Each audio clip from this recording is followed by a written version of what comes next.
Ok, donc après ce qui est modélisation, après avoir modélisé les 10 étages qu'on a sur notre projet, on va passer à l'étape de chargement.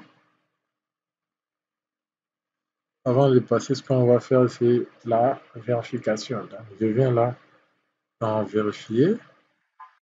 Dit le modèle ne peut pas être calculé. Je dois consulter la liste des erreurs sur ma console. Donc, c'est ça, ce que vous voyez à gauche ici. Je clique, je valide, je viens là. On dit le modèle ne comporte aucun appui, aucun poids propre. Donc, je n'ai pas encore créé le cas de charge. OK. Là, je fais quoi? Je viens dans, je suis là, je viens dans le menu chargement ici, cas de charge. Je viens dans nouveau, je clique. Je commence par le poids propre. G1.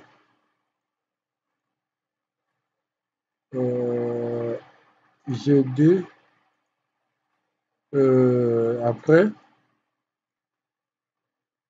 exploitation pour les étages, comme c'est identique. Et exploitation pour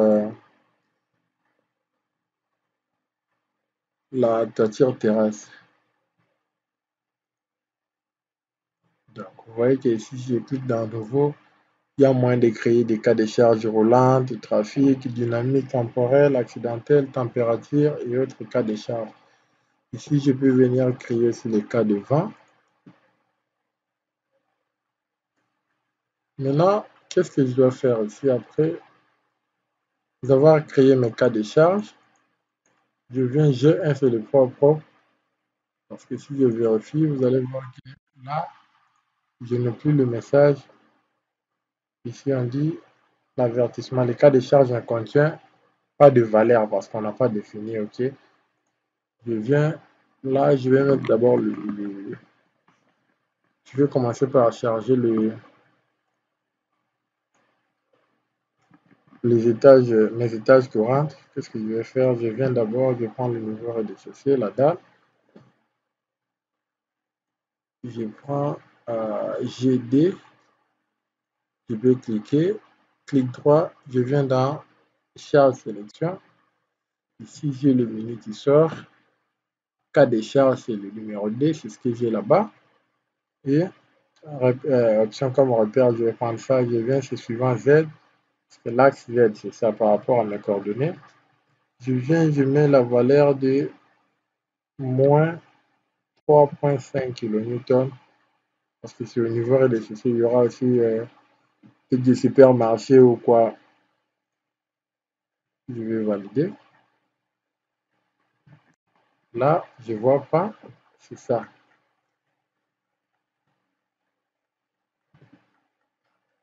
Et le poids de véhicule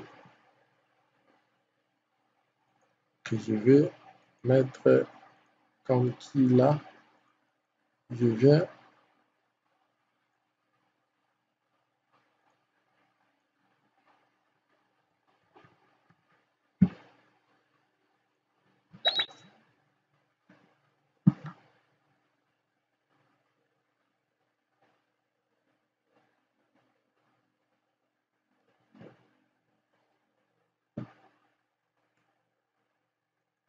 Quand je rentre là-bas dans GD, je sélectionne le plancher.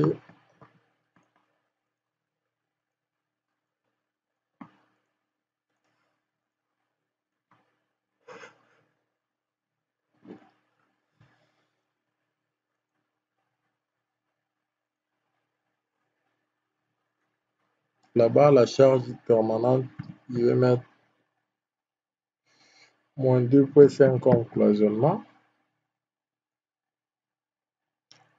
Et une charge d'exploitation que je vais mettre de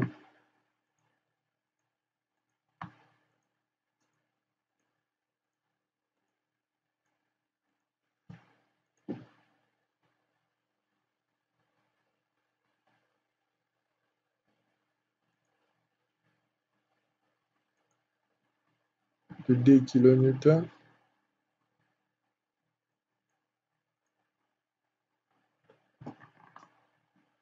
Et je viens sur la terrasse.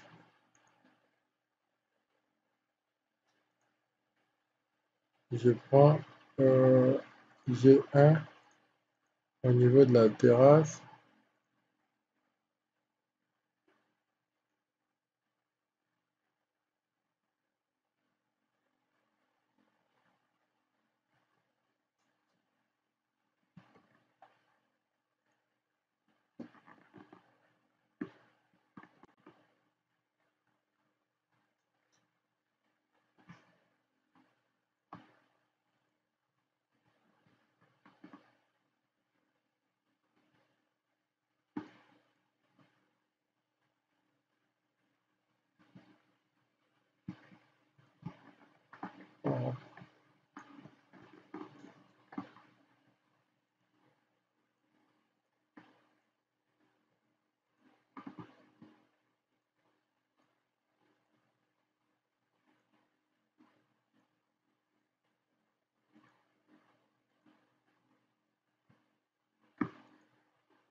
Il y a le kit 3. J'ai oublié de mettre moins devant parce que là, il s'affiche.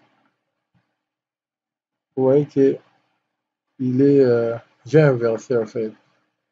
Il n'est pas du sens gravitationnel. Il fallait mettre moins.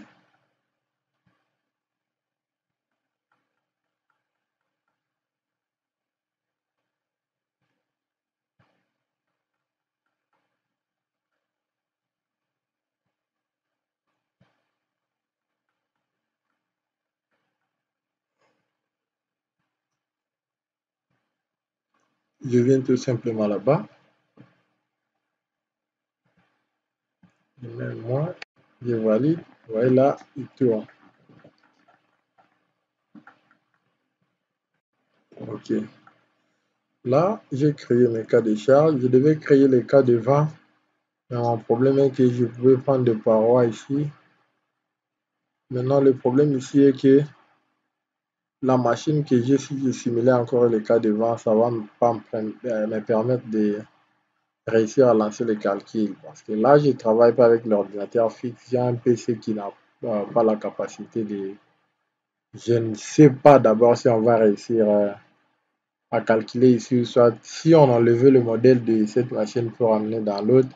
Là, je peux refaire la vidéo et créer les cas de charge de vent et créer des parois comme bardage que je vais appliquer et choisir les directions qu'il faut pour les, les cas de charge de vent.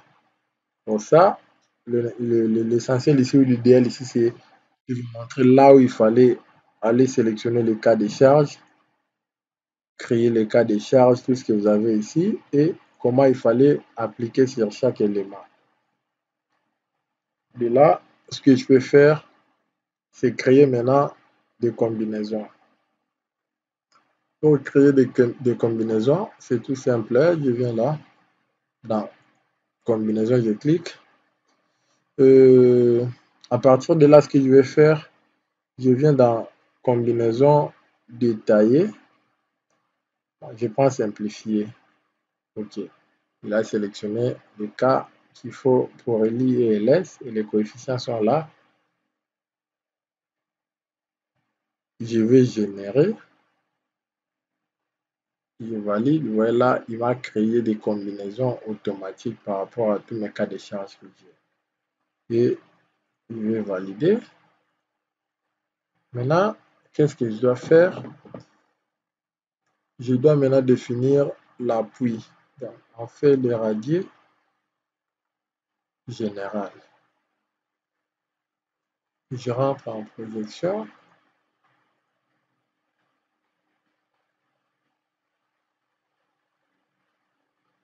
je viens là, je vais créer un élément.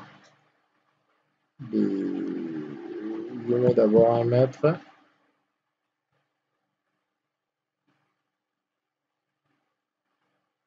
Je dois rentrer dans mon modèle. Au niveau de la cave, je crée les radiers. C'est ça.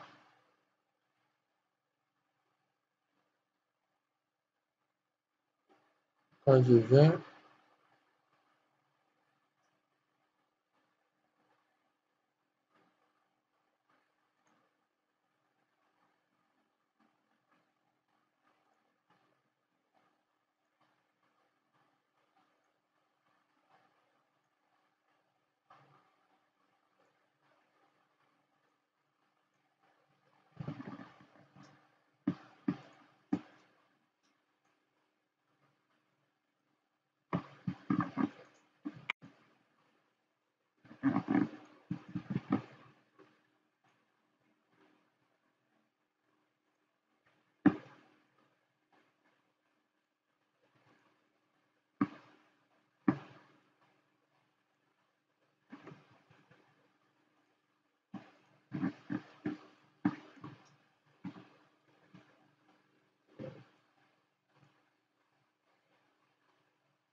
c'est ça.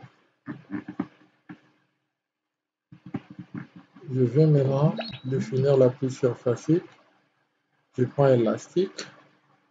Maintenant, dans élastique, je peux définir les types de sols, soit je vais venir mettre directement la valeur de mon huile d'élastique, donc le RDR ici que j'ai par rapport au KZ. Moi, je ne vais pas définir ici. Qu'est-ce que je fais? Je pars dans gestion, je viens dans type de sol, je prends n'importe, parce que c'est un exemple. Je peux prendre ça. Je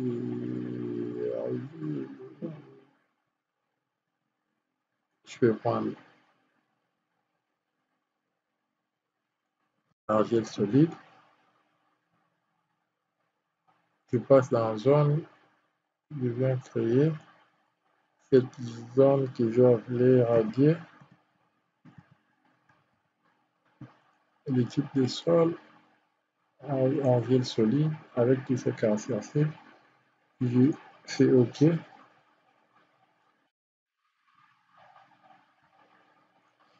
Quand je viens ici maintenant dans appui élastique,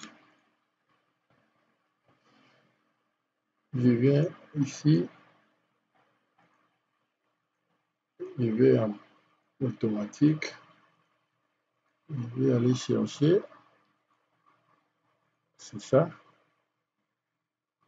l'épaisseur je peux définir, ou bien je peux garder. Vous allez voir que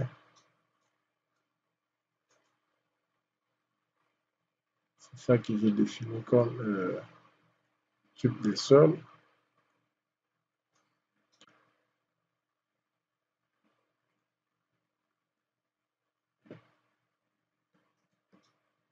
Je définis l'épaisseur, je valide et je rentre ici. C'est ça l'épaisseur, il sort automatique.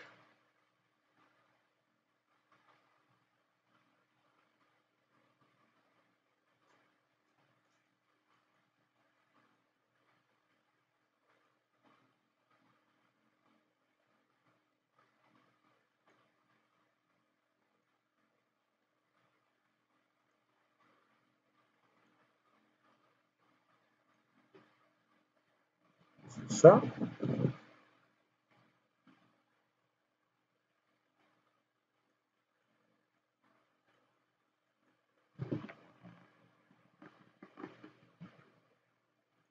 Donc là, vous voyez bien, si je clique, Il a calculé la valeur des cases Z automatiques en fonction des types de sols que j'ai définis là-bas. Puisqu'il a remplacé comme raider là-bas. Et je peux rentrer au début pour aller vérifier. Là, je n'ai plus de message d'erreur ni avertissement. Même si je passais aux consoles, on dit seulement le cas de charge type 5 ne contient pas de charge. C'est le cas de vent qu'on avait défini. Ça.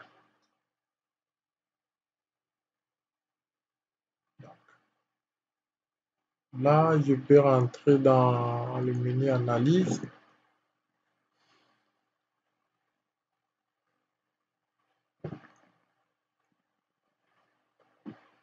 Dès que je suis là-bas,